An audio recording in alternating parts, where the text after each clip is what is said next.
morning, children. Today we are going to start the new chapter of biology, that is biological classification. In this chapter we should study five kingdom system: Monera, Protista, Fungi, Planta, Animalia, and other some classes, or you can say groups, which are not a part of our five kingdom system, that is viruses, viroids, and lichens. In the classification system, we should discuss what are the criteria mentioned above the classification of any organism. And one thing more I want to suggest you, that you should try to read line to line the chapter, because usually you should skip, or you can just follow my lectures or my explanations and my notes only. But here I would like to suggest you little bit any solution to improve your learning power and to improve your knowledge. So start reading with the tip of the chapter and end till the last line of the chapter. Okay, each and every line is full of knowledge. So we start from this reading chapter. Since the dawn of civilization, there have been many attempts to classify living organisms.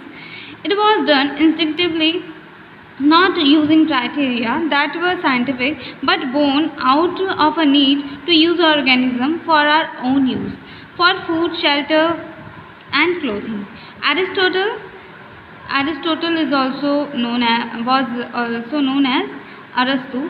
Aristotle was the earliest to attempt a more scientific basis for classification.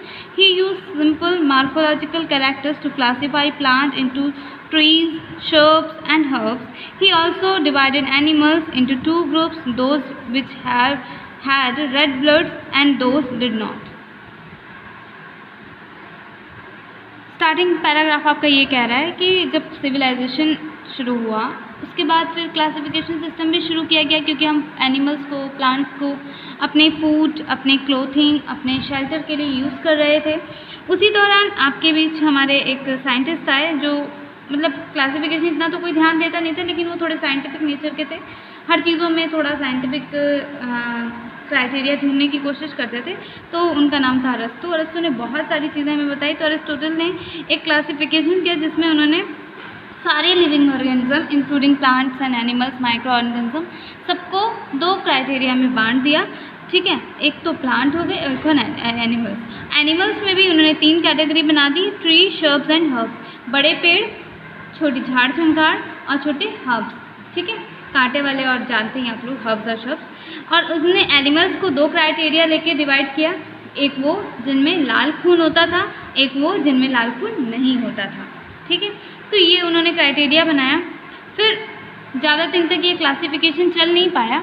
उस दौरान हमने कई सारी चीज़ों को continue किया, साथ ही फिर आपका नया क्लासिफिकेशन सिस्टम एंटर हुआ। इसके बाद आए आपके Linnaeus.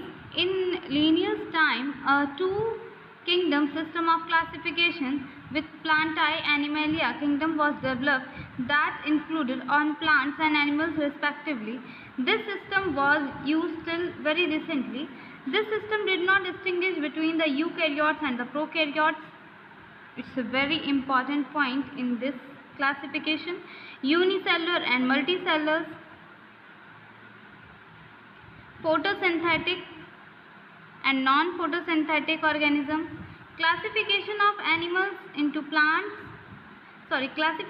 organism into plants and animals were easily done and was easy to understand. In spite, a large number of organisms does not fall into either category. Hence the two kingdoms classification used for a long time was found inadequate.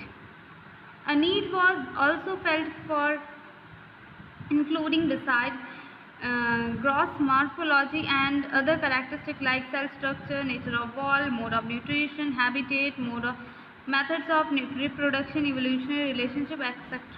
Classification system for the living organisms have hence undergone several changes over time. Though plants and animal kingdoms have been constant under all different systems, the understanding of what group organism be included under these kingdoms have been changing. The number and the nature of other kingdoms have also been understood differently by different scientists over time. क्या हुआ, उनके बाद आपके Linnaeus नाम के एक scientist आए, उन्होंने क्या किया, 2 किंगडम सिस्टम बनाए। उन्होंने कहा एक प्लांटाई किंगडम होगी और एक एनिमेलिया किंगडम होगी, जिसमें हम प्लांट्स और एनिमल्स को रखेंगे। लेकिन उन्होंने भी काफ़ी सारी चीज़ों को मिस कर दिया।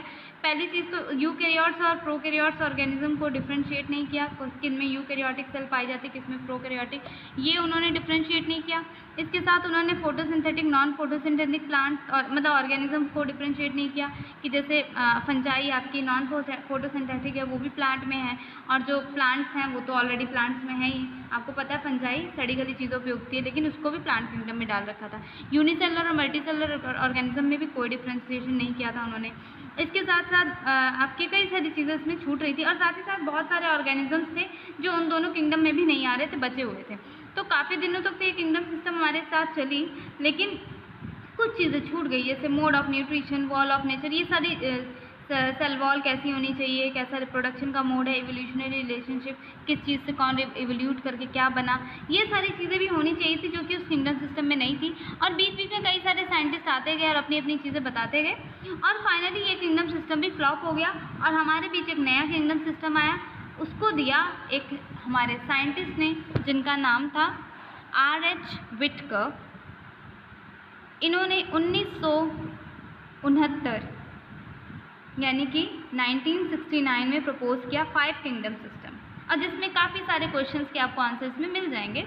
R.H. Whittaker in 1969 proposed a 5 kingdom classification. The kingdom defined by him were named Monera, Protista, Fungi, Plantae and Animalia.